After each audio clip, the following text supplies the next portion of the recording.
Good afternoon, I should say, not good morning, good afternoon. That hour. Yeah, What's yeah, going yeah, yeah. on? Yeah. Well, we got a great guest on today, which is really exciting. Um, Everything going well by you? Good, man. Can't complain. Well, Getting into it. we're gonna have on a guest that you obviously had the opportunity to work with directly. Um, I saw play in high school, was one of the toughest players I had ever seen. And not just from a football standpoint, he was also probably one of the best wrestlers I've ever seen. So, Yeah. um, and did both of them at Rutgers. Um, Played defensive line, played fullback at Rutgers, and then was a champion wrestler there as well. Um, I Unique two sport athlete in the sense that his physical abilities, his determination, is very rare among the athletic fellow. Now he's a coach as well, which is it's great to see him bringing that to young men and young boys. So we're talking about Razohn Gross, who played at Don Bosco, played at Rutgers, and really is probably one of the, at least in this part of the century, the 21st century, probably one of the best athletes in New Jersey, coming out of New Jersey, in this first part of the century, coming out of high school there. So without further ado, let's bring him on. What's Hey, going what's going on? What's up, stud? What's going on, What's man? Hey, going really on, appreciate Coach? you. How you doing? How we doing? Good, How we doing? You good, ready? You ready? good, man. It's Let's good. go. Listen, man, I really appreciate you coming on. Listen, one of the rare breeds that I've ever coached in terms of just all the intangibles. So and then to see now that you're getting into coaching, we're gonna jump into that a little bit, man. It's really awesome to see you giving back, and guys like you, we need guys like you in the profession. You know what I mean? So listen, I appreciate you coming on, man, and like I said, we're gonna have a little fun here. All right, sounds good. Razan, tell every. I mean, I gave a brief intro, but tell everyone that kind of your full story athletically. I'd even love to hear how you got into wrestling too as well. But Mhm. obviously, you're an outstanding football player, outstanding wrestler. Did both of them in college, both of them in high school at the highest level. Tell a little bit of that story, and then we'll get into the coaches stuff too a little bit. Okay, so you know, I started wrestling, back when I was like little, like when I was in second grade. Um, and at the same time, my mom and my dad got me into sports real early, and they figured out real early that I was made for contact sports because I tried out all these sports, track and baseball and other stuff, and it just wasn't sticking. I was, baseball, I'll just swing at everything, and I'll just strike out, and I'll be so mad competitive. They were like, it's all right, it's all right, it's all right.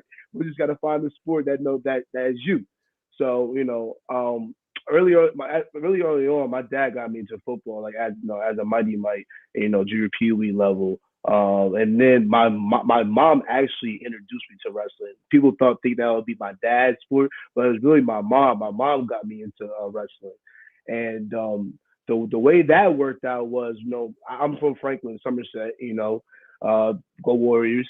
Um, yeah. Shameless So plug. so yeah, favors. Yeah, yeah. So I got it in there, and I really found my stitch, in the mat because I I went and I practiced, and the first thing that I did was I tackled one of my partners, like really spear, like Goldberg spear, boom, right into the mat, and I kind of hurt him, and I broke his shoulder.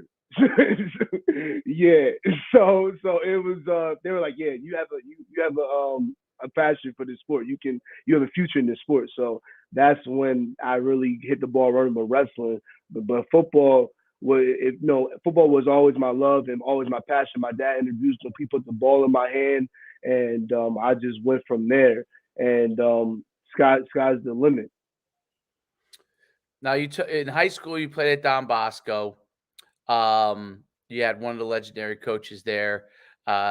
when you played there, in Coach Toll, and what was your thought process in originally going to Don Bosco, coming down from Franklin, and what was that experience like? It's funny because I really didn't know around my middle school year, I thought I was gonna go to Franklin High and play football with my friends and all that other stuff. I really didn't know about the big powerhouse like Bergen, Bosco, and other stuff because you're in Central Jersey, you're excluded from all that stuff. You don't hear anything about that. But one of my great friends, Leonte Carew, I actually grew up with him. Growing up with him, he played for the Plainfield Vikings with my dad, so my dad coached him. And soon as we heard that, Leonte went to Don Bosco, we were like, and I talked to him. I was like, how is it over there? He's like, it's good, man. It's awesome. I love it here, man. Like, you should come out. And not knowing that I was going to next step to get there, but I actually got sought out by somebody in the crowd at a tournament. I remember I was at a South Plains tournament wrestling, and his name is John Sebastian. He actually found me, and he saw the potential I had. He saw the athleticism, all that stuff, and the football field and the wrestling mat. And he was like, "We gotta get this guy to Bosco." You know what I mean? So, and that's really how it happened. And then I got up there, and me as an eighth grader, I remember like it was yesterday. I walked in, and I had to introduce myself to the coaches like Coach Toll and Chuck and Anthony and Nunzio. It was a full it was a full There we team up there. go. Here it It is. was a full team up there. So I was like, wow, like you know what I mean? And like I went upstairs, and I remember my first talk I had with them. I had to grow up to a young man at that point and like tell them why I was here and what I wanted to do. I was so nervous to tell them like, just set your standard and set why you're here and set why you want to come here and be contribute to the team.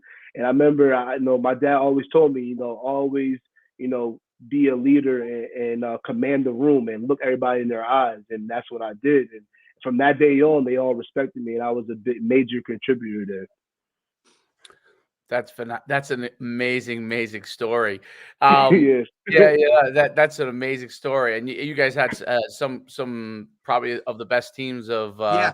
Because uh, Razohn, you were fortunate enough to obviously the year before your senior year, I had just gotten there. So you had won that national championship the year before playing with Right. guys, like Jabril before, he left and stuff like that. So you had some teams and listen, you were a major contributor on those teams as a younger guy where they were, Mm-hmm. Senior heavy and stuff like that. But listen, Mm-hmm. I think it's funny you bring up Leonte because I've been trying to get him on this podcast Yeah. for months now, bro. So now I'm just saying, like Now he's Leonte, probably like gonna do it now. Now he's gonna do it now. 100% he's gonna do it now. Like What? I know how he works, but anyway. Once you But see listen, this, you gonna see it. yeah, absolutely. But listen, I think it's very interesting for you to talk about how, listen, like you didn't even know about the Bosco world or the private school world. You now have a peer that comes to you and says, "Hey, man, like this is a place that you should be," and now you take a risk going there, and now you walk into a situation where you're looking at Coach Toll, you're looking at Coach Morangi, you're looking at Coach Granatel, guys that are staples at this program, and they're expecting you to act a certain way as an eighth grader, and you're kind of shell shocked in this whole situation. But the way you were raised right within those sports and things like that allowed you to kind of give them the impression of this is what I am, this is who I am, even if you were smoke and mirrors at that point. And then you had to Mm-hmm. develop a little bit. Can you talk a little bit about how they developed you as you came around? Because listen, you played both sides of the ball, which was not something everybody did at Mm-hmm. Bosco as a senior. So talk about that a Mm-hmm. little bit. Um, I feel like my development process came from my father. Really early on. Um, my dad was a heavy on working hard, and really getting me. I remember, all right, so my eighth grade year, I didn't play football at all because I was over the weight limit, and my dad wanted me to save my weight for a freshman year in football. Yeah. He didn't want me to cut that 20 pounds. He wanted me. I was so heartbroken. I was so heartbroken because I wanted to play in my 8th grade year. I didn't understand why I was holding out and all that other stuff. But my dad was like, "Listen, we're gonna go to the gym 4 times a week. We're gonna hit it strong, and you're gonna be the most dominant freshman on that campus when you get to Don Bosco." And I trusted him and I believed him. And my dad, I tell you, my dad prepared me for those moments. I didn't even like go to the gym with him. I had to meet him at the gym. I had to run to the gym. I had to. If the gym was like 2 miles, so he was like, "I'll meet you there." Like he was prepared. He was training my mind. He was training my mindset. And like I remember those days like when other trainers or people in the gym would just watch how he would be on me and just like wish like there. I wish my dad was like that. I wish I had my dad in the gym, training me like this. And it was beautiful because now you so has so much gratitude towards that, and and how he trained me and how he sought out all that other stuff for me to be successful in the long run. And then when I got to Don Bosco, I was already seasoned because whatever it came at me, I was ready for it because I already went through it with my dad. My dad put me through some hard stuff, like how Coach Toll would be in your face and spin and all that stuff. My dad Old would do the school same coach. thing. Yeah, old school. school.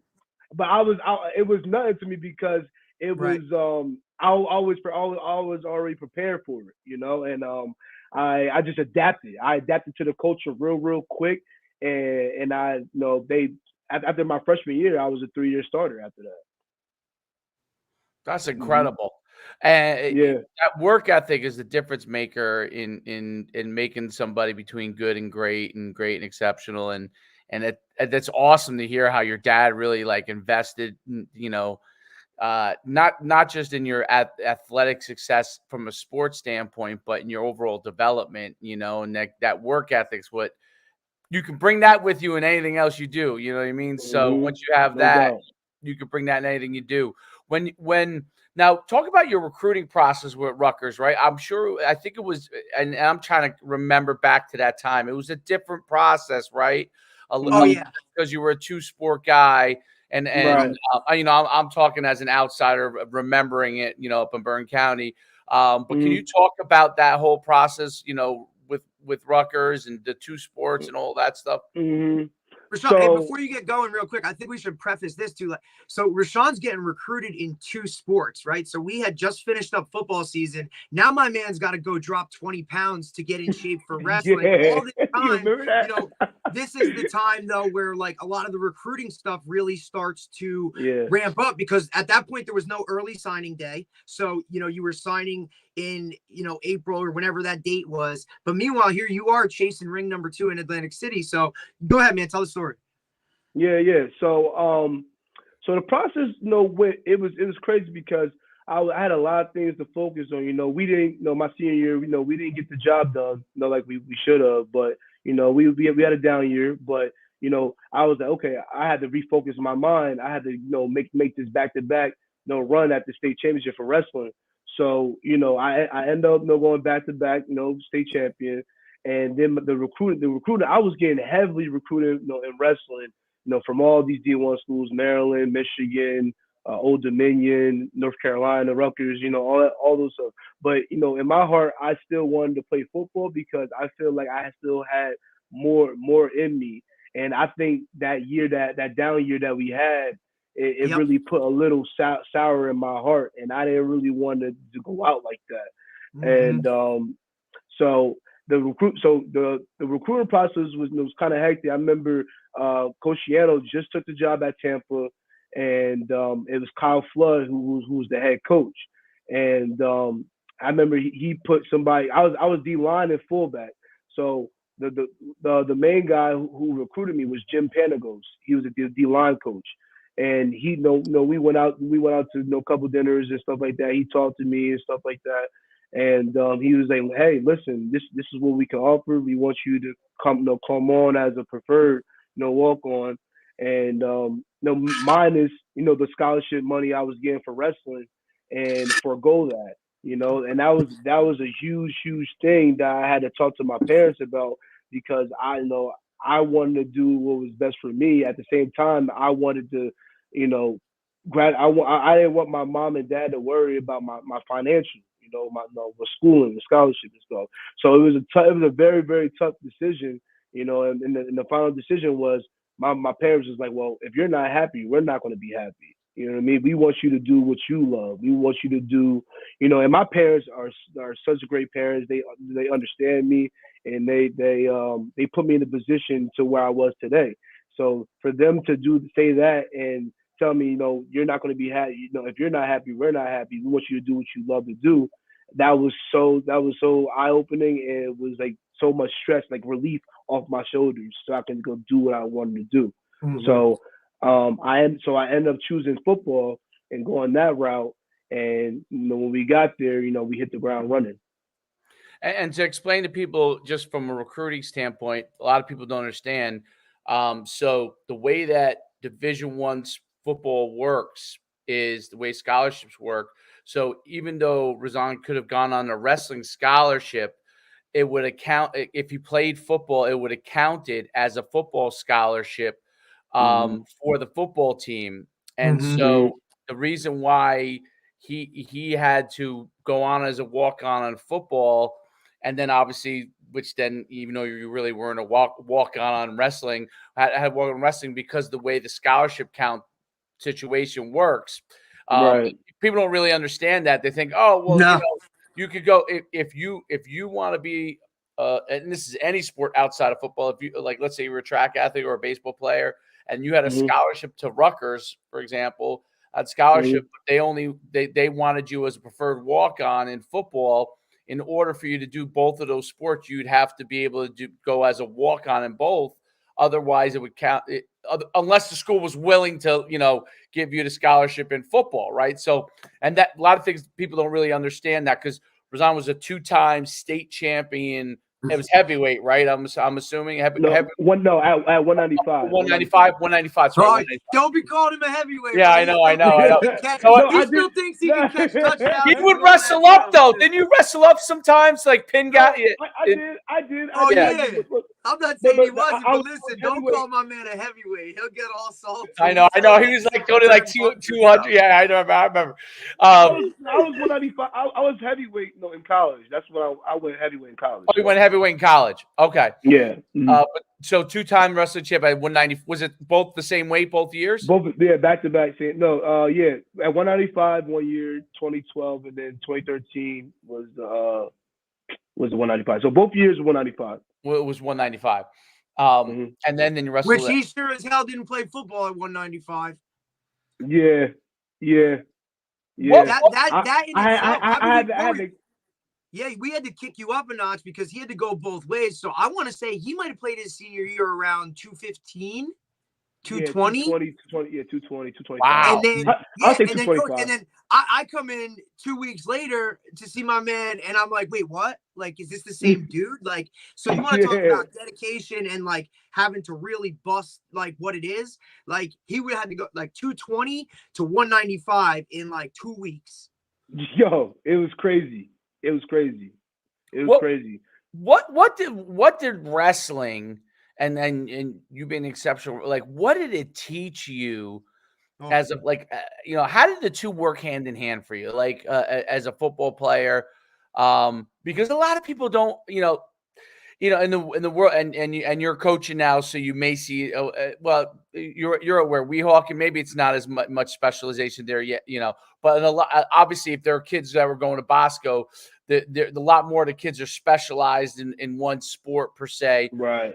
But I've always loved, and Coach D's the same way as me, like the guys who are 3-sport athlete, 2-sport athletes that do multiple things, because I think that it helps you in both sports. But like if you're a wrestler and you play football, I mean, especially positions you were playing, Right. there's like a direct correlation. Explain a little bit of that. Okay. I mean, wrestling gives you that tool that football really can't give, and is really that grit. I mean, not grit, but it's really I would say they're both athleticism, but I would say that wrestling gives you a tool that you have the mindset to go and impose your will on someone and not care. You know what I mean? Because it's one on one, and you can get that same thing in football, but it's not the same because you have a team behind you. Wrestling, Right. you're in the mat. It's you. It's just you and another guy.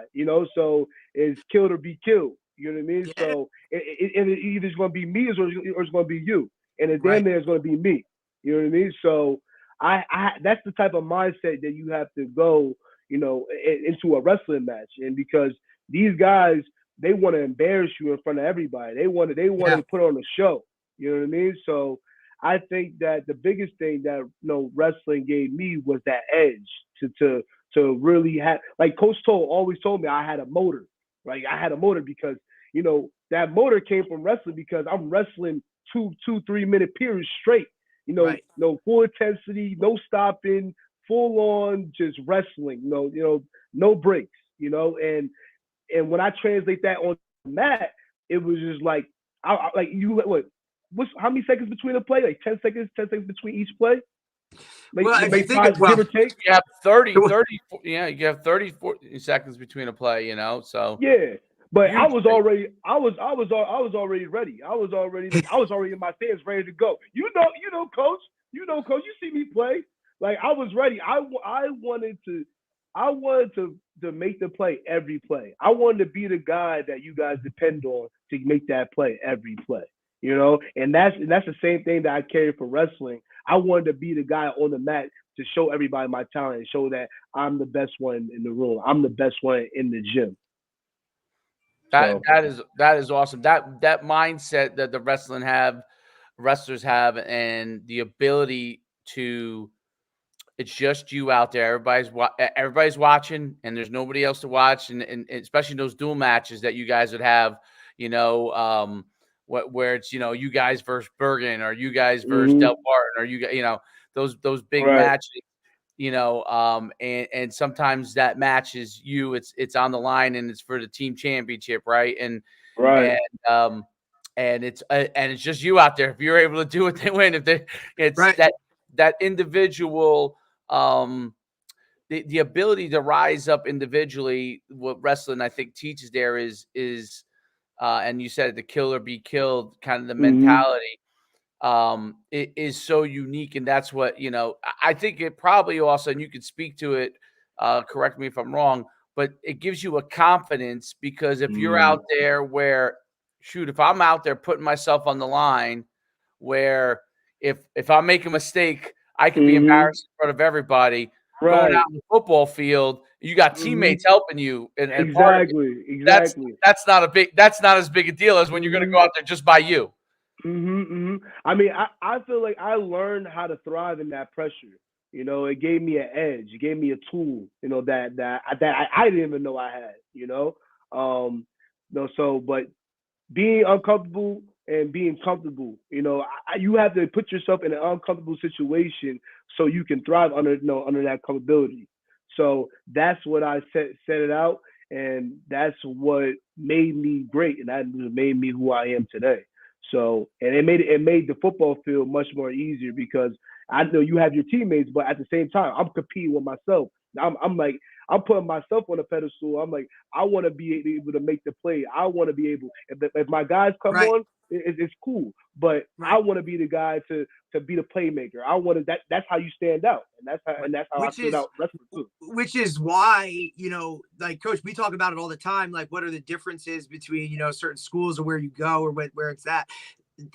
That mentality that Razohn had was across the board, right? So now not only is he holding himself to hit that level, but the guy next to him is holding himself to that level as well. So now you get all these guys that are holding themselves to the highest standards, and then on top of where the coaches hold it, like, you know what I'm saying? Like, motivation. I was never coaching motivation. I was never coaching like, hey guys, let's go. We got to get up to go, because these guys were ready to go all this time. Hungry. And I think that's what separates these guys that, hey, I should have a scholarship, or guys that like, hey, I have a scholarship. Like that's that extra little amount of something that adds to why these guys make it where they do, is they just surround themselves with those. And we talk about it, surround yourself with like-minded people, right? I mean, it's just everybody wants to strive together, and it's hard to find that collectively across the board. Yeah. And I think that what made our team really special was everybody wanted to make the play. Like even if I made a play, Quan made the next play, or Scannell made the next play, or like we all had a game tackle together. You know what I mean? Like we had so many hats to the ball, and everybody just wanted to make plays. So when you have a team like that just wants to make plays, that's a formula for a successful team. No doubt about it. I mean, that's what made those Bosco teams special.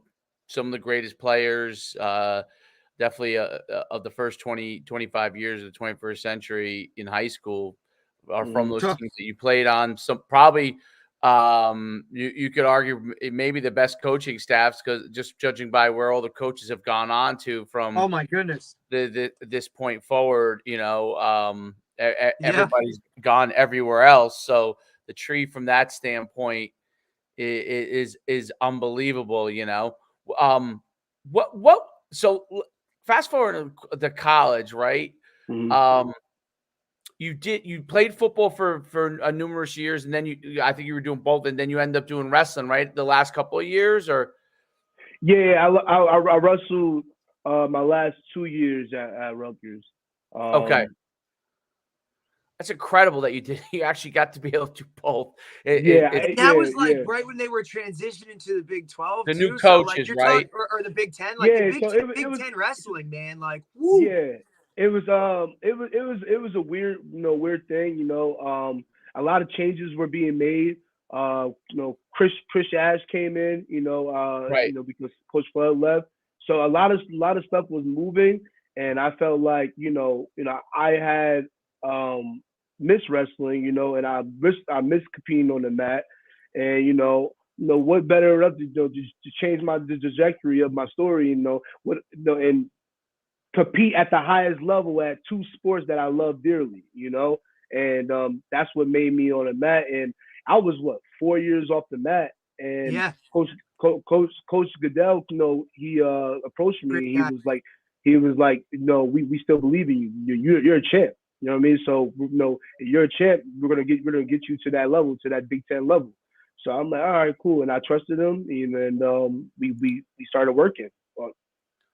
Awesome. That's crazy, that's incredible. Right? Like, how great is it to be like, hey, I need a heavyweight. Let's go check out the football team. Oh, I got a 2-time state champ over here. Yo, you want to come back to wrestling? Sure, at any time. Now, I'm sure your training had to really amp up. I mean, you weren't wrestling training for a long time. To kind of jump back into that, I'm sure was a lot. Oh, man.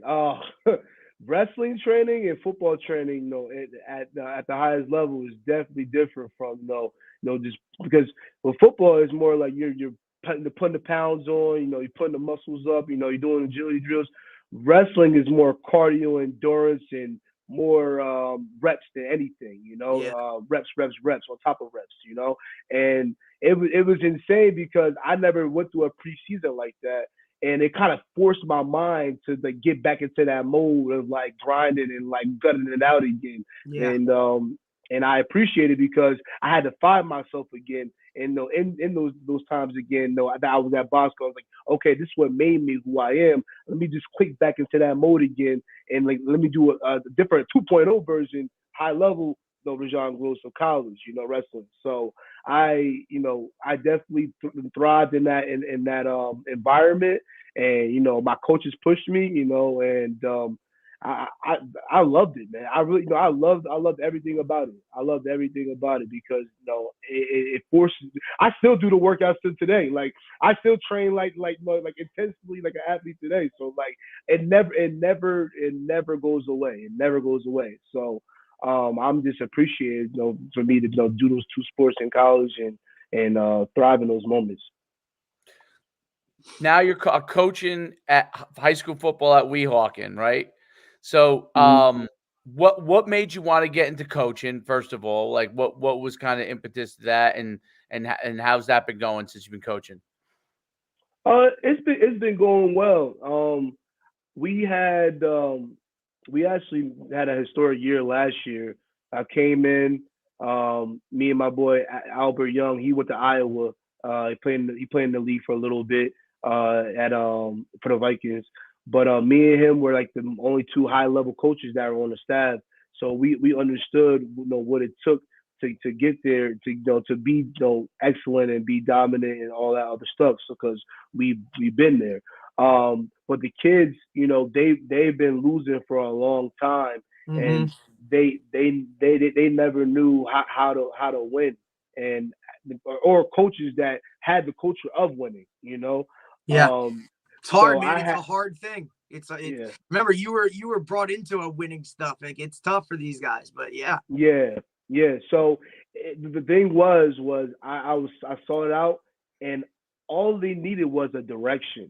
So I from what my stature was, I gave them a direction of, hey, this is how you do things right. Hey, if you do this, this is what's gonna come out. If you do these little things right, you're gonna make a better play.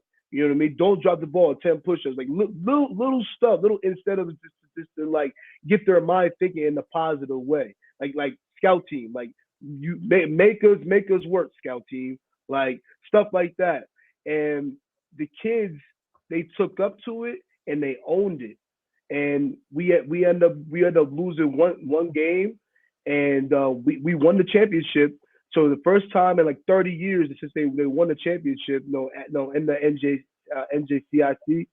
Um, that's the first time in Weehawken history they won the championship. So I pleased to say, like, greatness just follows me. So so I'm just so, Best so, line ever. so, so That's yeah, that we wrestlingness. That's that yeah, wrestling. yeah, Like, yeah, you gotta yeah. have that. Yeah. So, but I was so proud of the kids, the way they fought all year, and the seniors, we had a big senior class. We had about like 18 seniors on the team, and they accomplished their goal. They accomplished what they know at the end of their senior year what they wanted to do. So it was sweet. We actually lost to Elmwood Park in the regular season, then we beat them in the championship. So that was sweet, and that was, like I said, that was the first time in like 30 years since they won the championship, because I think we turned, I think the year before they were like 1-9, and we went like what 8-1. So like it was a huge turnaround for the community. Everybody was it was a great success. Oh, that's incredible, and I remember the last person to win any games over there was, um, Derek, you might know, Zach Nascimento when he was Oh there. yes. Yes, Now so that was now like he is the 2000. offensive line coach at DePaul. Yeah, that was like 2011 maybe when he was there, or 12 or something like that. Because when I was at Pal Park, we used to play them, Oh, and nice. yeah, we had did the same thing back when I was at Pal Park, turned it all around, and going to the state championship. But Pal Park is now back in tough times. So Yeah, they just faced Palpar. I think they beat them up pretty yeah, bad. you guys beat them like 40 something to nothing, I think, or something Yeah, like that. yeah, yeah, yeah, Yeah, yeah, yeah, yeah. no, and you know what? At those towns like Palisades Park and Tough for those Weehawken, guys, man. yeah, Yeah, you guys can make a huge difference. Coaches make a big difference there Just a little because bit. yeah, definitely, you invest in them and it makes a gigantic difference. So most definitely. that's awesome. Um, so what do you think kind of is the next step for you? Like, do you want to keep coaching high school football? Like, what are some of the things you're thinking about from that standpoint? Um, yeah, I'm right now. I'm enjoying what I'm doing. No high school football. I'm actually the head coach for we help the wrestling team too. So I'm Cool. actually built. Yeah, I'm building that program up too, and it's going well. Right now, with my wrestling program, it's kind of hard time because now enough kids are seduced to the sport. So right now it's about just getting it out there and um, telling them about the sport and getting kids on. But I think I should have a good team this year. A lot of kids coming back. Freshmen. More in tune about the sport, more looking into because MMA is real big. So a lot of Yeah. people watch a lot of Yeah, people they watch love the that fights. stuff, man. You know, If you could kind of talk to them and be like, hey, this isn't like, if anything, like just any niche, right, to kind of get those guys out. Because like you talk about, right? I'm sure there's no feeder program over there, right? So there's Nah, no youth program that can bring guys yeah, in. But if you yeah, just continue to just like get your football players, get some of those other yep, guys in the halls, yep. man, just, then you Yep. can just I'm just grow I'm just that I'm thing just trying as to it I'm is. just trying to exactly trying to grow it. Like the 7th, 8th grade program. Trying to Yeah. get that going, and and then just trying to build what I have. And I think that's really it. I'm just trying to just put more pen on paper. My experience and stuff like that. College, no jobs, no head coaching jobs. Are in there, but I recently been training MMA recently, so like I've been in the cage, just fighting and stuff, and Come on, I've been man. What are you trying to be like, Kevin now? Come on, man. nah, nah. I mean, this summertime, I was feeling with it. I never like crossed over to that spot. So I wanted to try my talents and see what come about. But I really like it. I've been training and it's cool.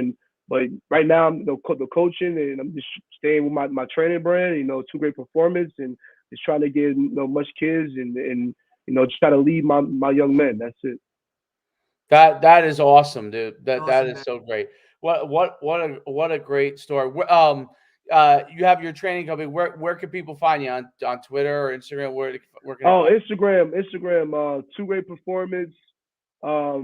Ray two great. Ray underscore two great. That's my personal. But no, my all you gotta do is search two great performance or two GP training. Um, on Instagram and I'm on Facebook too. Razohn Gross. And yeah, I think that's about it. you? Razohn, it was been awesome having you on. What an amazing like. You're one of the guys when I remember you coming up, and I was coaching in North Jersey for a long time before I moved down here. Who was just a fascinating athlete because you excelled at the highest level in two sports. It's Yeah. and one sport which was, in my opinion, especially in high school at least, it's the most difficult sport, and it was to be two-time state champ in New Jersey, Uh, um, and to be able to play two sports like you did, football and wrestling at yeah. different times in college. I mean, I admire it to no end. It's an amazing athletic career, and to see you now transitioning that and helping young people become a better athlete, on the Mhm. football field and wrestling, Mhm. and then continuing to compete yourself, which is is amazing. You still got it. You Hey, still got a little listen, juice, man. listen. Like I'm very active. I'm a very active person until like I can't do. Like my grandfather like competed and lifted weights all the way, till he was like 70. He couldn't do it no more. So like I'm It's in the that type blood. of guy. It's in the blood. We keep training hard, and I feel like though for me personally. I feel like that's a way for me to connect with my kids. I know your coach is doing it. Your coach is training hard. Why can't Yeah. you train hard? You get what I'm saying? So that's another outlet that like I try to feed to my players. Like I train every day hard, man. Like you guys, it's so easy to go to the gym or work on something that you're not good at Yeah. and become improve at it. So that's a big thing that I harp on as a coach and as an athlete. So my thing is I have to practice what I preach too. So I'm coaching and I'm telling these guys, but I have to do it myself because I don't want to be that type of coach that like just tell them what to do, but I don't really practice what I preach. You know what I mean? Oh, there's no doubt about it. I think Great outlook. that's a great outlook. Fantastic talking with you, and really wish you nothing but the best. I really enjoyed the conversation, and hopefully we'll see you on here again soon. Appreciate you, big dog. Hey, listen, I appreciate you guys too. Hold on, one thing. I'm on Twitter too. I forgot. Dang, my Twitter was in, but my Twitter is Razohn Gross at 32. So that's at Razohn Gross at 32. So, yep, that's it. Very cool. I don't be going on Twitter. I don't be going on Twitter no more because I don't. You know, I feel like all the outlook is on Instagram, Facebook. You know, that's where I really do everything at. So. Right. Appreciate you, big guy, man. Hey, man, keep doing what you're doing. I really thanks a lot, man. I think all right. Thank you guys. Thank you guys for having me on, man. No problem, Coach. Always love. Thank you, Coach Schuman. Thank you. I will see you soon, Razohn. Thanks so much. Good luck man. Thank you. Season. All right. Thank you. You too. Take care, bud. All right. That was great. That was fantastic. Still got the juice, bro. Oh man, the energy. Dude, he's like a pit bull. Fantastic. Dude. He's like a pit bull, and that's how he was. Like, bro, it was hard to ever to be like, hey, like sometimes, like, nah, man, he was all juice all the time, man. It was crazy. I think when we played Bergen at Overpeck his senior year, dude. I think he bear crawled faster, like you know how guys when you run out between the cheerleaders and out of the tunnel, he bear crawled the entire way like a dog, like a freaking fila. Dude, he was gone, and you just like it was out of control, dude. He's just a different type of animal. That's awesome. It was great. It was and great. Listen, I also looked at him like football guy, like dude, wrestling, unbelievable. I find it so you know, to be at a really high level at both of those, it is really difficult. Right, because when you normally talk about outside guys of a heavyweight, right? Because he wasn't. It was so. He wrestled heavyweight in college, but heavyweights, which are a lot of times, you know, like in the Midwest, they might be like defensive tackles, right, or offensive linemen, and they don't have to lose weight, right? No, because they can just. He did as a football player. And played at a really high level as a football player and a wrestler, because you have to take off a little bit of weight to go to 195. So I thought that was just absolutely fascinating. And that process in itself, to see him go through that. And listen, you know how that is. It's like it's a quick turnaround. So we lost his senior year. We lost in the semifinals to Bergen. And so that means he was never used to having a season that was over before that first week of December. You know, so he kind of had a different jump on that senior year.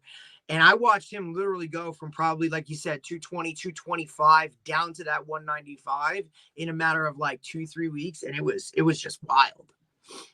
Like the dedication it took for him to cut that was just insane.